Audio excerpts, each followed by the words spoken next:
So in today's video we are going to be finishing out our custom fit fuel door. I'm going to be bed lining the entire bed, and we also have some work to do on the slam box. Let's get into it. And now, you're watching the before watching this video, please make a selection channel of YouTube. Welcome to Bodie Vision.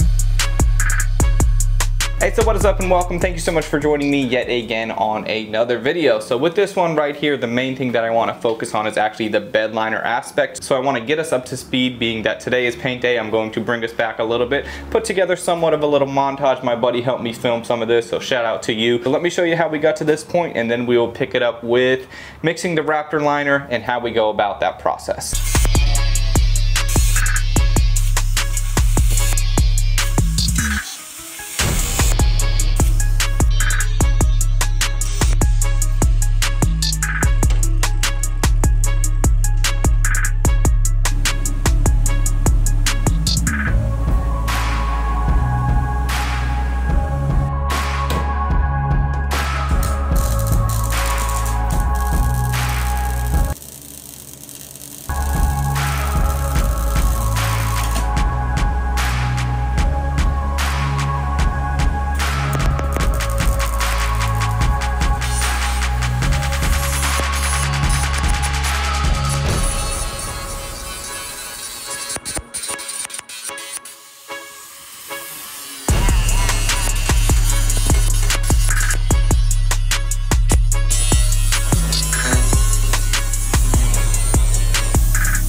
Alright, so we got the U-Pole brand Raptor, this is the hardener, Raptor Tough Protective Coating. I don't know why they don't just call it bed liner, but either way, spray gun is included. I got it here. I've used this stuff before. This isn't the first spray gun that I got.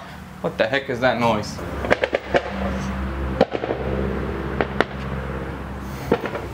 Gosh damn, burble tunes scared me and scared my dog. Anyway, so I've had one of these spray guns before, but every time I get a kit I just get a new one, because why not use a new fresh one? And it is included, spray gun included.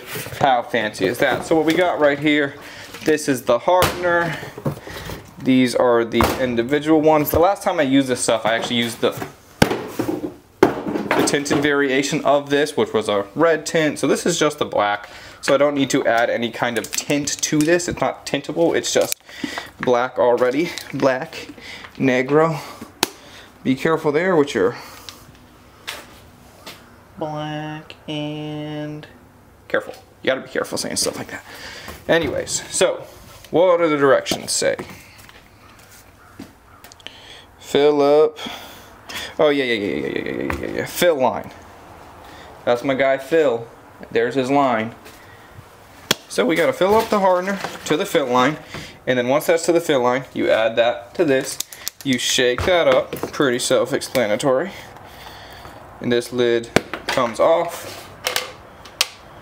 Once the hardener's in there, that goes on, and this is your entire setup. That's all you need. So let's go ahead and get that mixed up, and then we will wipe down the bed one final time and then get to spraying, man. It's actually Thanksgiving when I'm filming this. I was able to sneak out to the shop to try to get some of this sprayed real quick. I said it should just take an hour, but you know how that goes.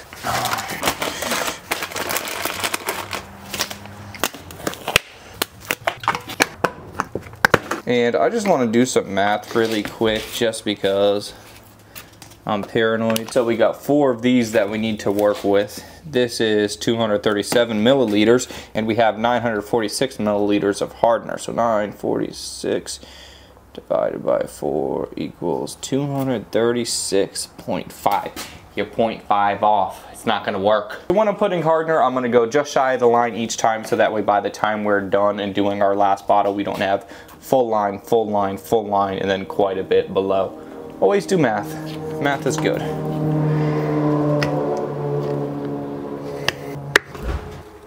There we go. Little shy. Little shy. Take this.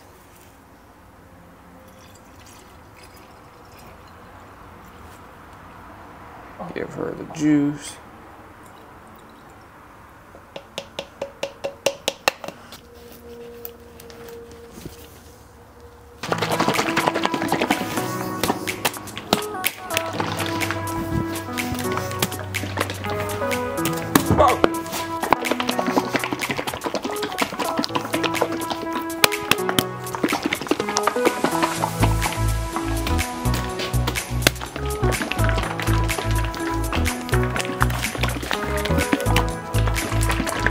Alright.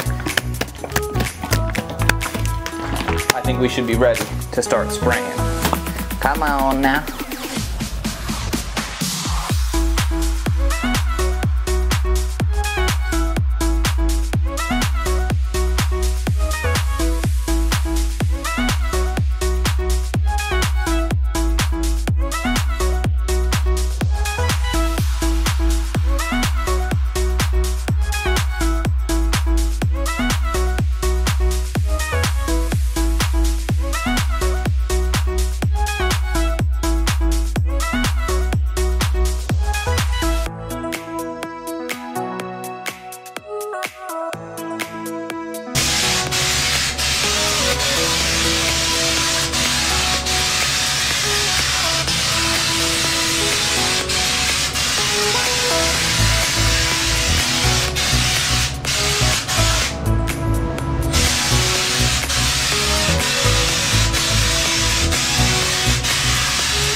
So with this bed liner, one thing that I found in the past is I'm used to painting cars like full base coat, clear coat, so I understand how my fan works, I understand how that's supposed to look. You might not exactly understand that, but with the regular paint gun you have your fan, which is, when you spray it, it kind of looks like a cigar shape. And that fan is kind of like a paintbrush where you make like a 8-inch pass, then you come down and you do an 8-inch pass, then you come down and do an 8-inch pass, and that 8-inch pass kind of goes from left to right as you're holding your paint gun. But now with this just comes out as a nasty blob or circle. So as I'm painting this stuff, I have some spots that are thicker and thinner than others just naturally.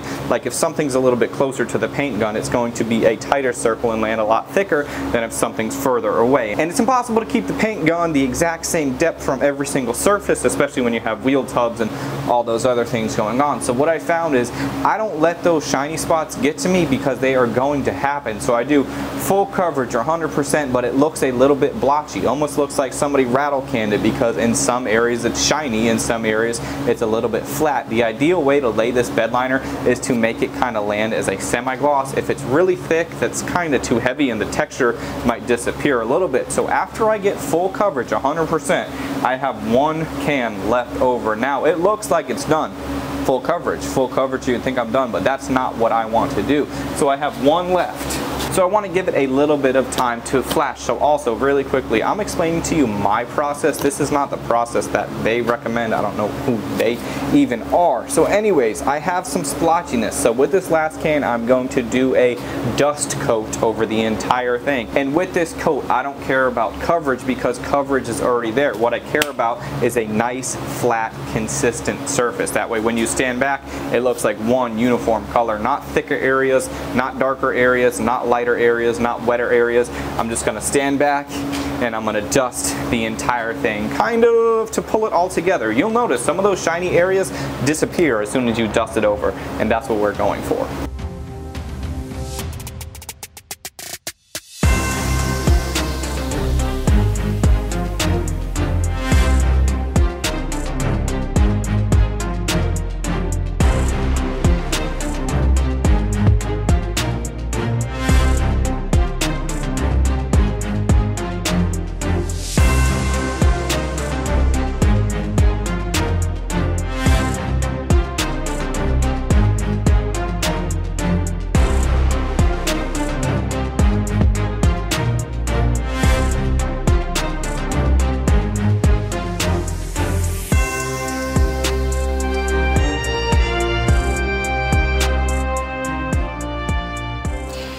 how good did that turn out? So at this point I want to get the plastic ripped off and I want to get the truck pulled outside because we have to pull the slam box in the shop because I have a few things that I need to address.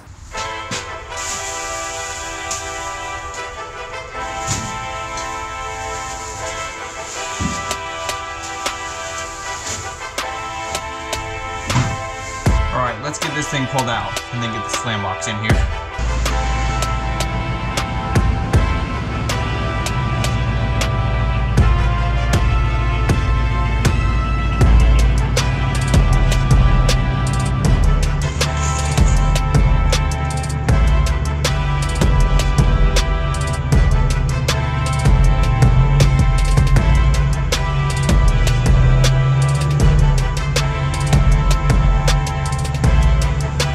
Damn, dude, what a good looking lineup we got going on over here right now. We got the slam box, and then we also have, let me squeeze out of here, we got the square body C10. Dude, check out the bed. Check out how freaking sick and how good that looks, dude, with the filler cap right there, everything. I even had to do the inside of the tailgate, as you saw. That's looking pretty good. And also, a lot of you guys have been asking about what we've got going on over here, so I figured I'd fill you in if you haven't been watching every single video. We have the 1965, the dumper. C25, GMC 25, I believe. I think I said C15 with the dumper on it, 3/4 ton axles. I think in my last video I said C15 or GMC C15. It gets all crazy with the GMC. So we're gonna be working on that real soon. We are finishing up on the square body. And the drawing for the slam box was the other day, so let me show you that clip. The winner has already been contacted. He is going to be picking up the truck very soon, so there's a few things that I need to do and that I want to do to it. So let me gather my tools, get situated. I'll show you that clip and then we'll get into what I'm doing. All right, so here we go. The time is now. We got my phone right here. I'm going to put a timer on it so that way you can see that this is one continuous clip. Also, I'm going to stutter my way through this. That's how you'll really know. Let's see the winning number, and the winning number is, come on, number 21. Dude, we got an early number. Now these numbers were based on your order number, so when you ordered early, gotta just see who it is. 21, Wesley H. Congratulations, Wesley. So like I was saying, dude, these numbers correspond with the time that you ordered them. So lower numbers ordered first, higher numbers ordered later. Wesley H, man. Wesley H? Wesley H, congratulations, dude, number 21. You are officially the winner. I'm sure by now we've been going back and forth, and I'm sure that you are just as excited as I am, dude. So with this giveaway, I can't wait to do another one. It was really fun, really cool to do. For everybody that participated, thank you so much. And I got anxiety with this being one clip because I know I'm not gonna cut it or edit it. So Wesley, congratulations. Everybody who's entered, thank you so freaking much. Now back to the video.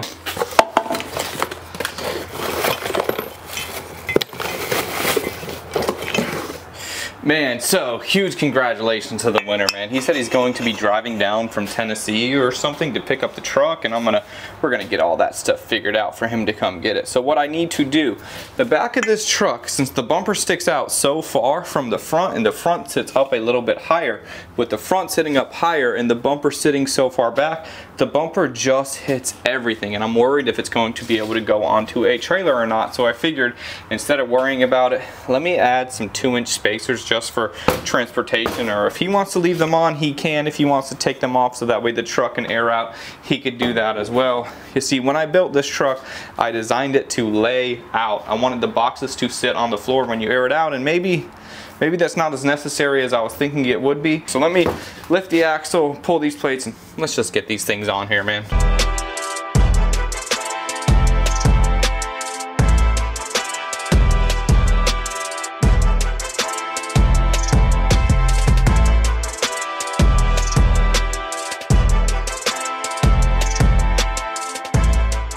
Alright, so with the slam box over here, we have our little access panel, which is nice because we have all of this room. So you can see the bag is right there. So the idea is we just need to put that plate in between the axle and the bag. Should be pretty quick and easy. I gotta do one side, then the other side, then we are good to go. Quick install.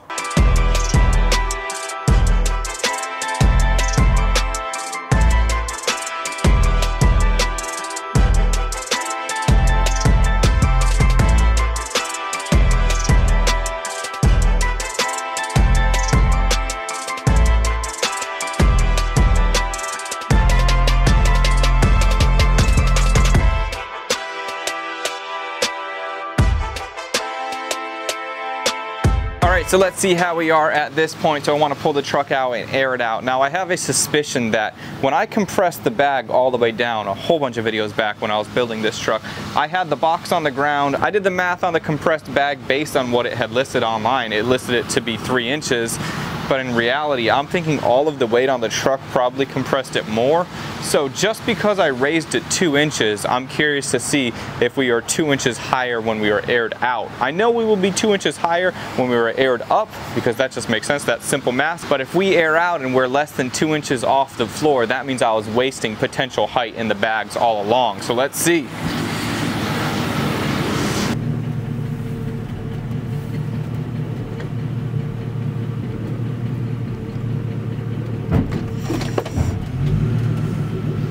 All right, let's air it out.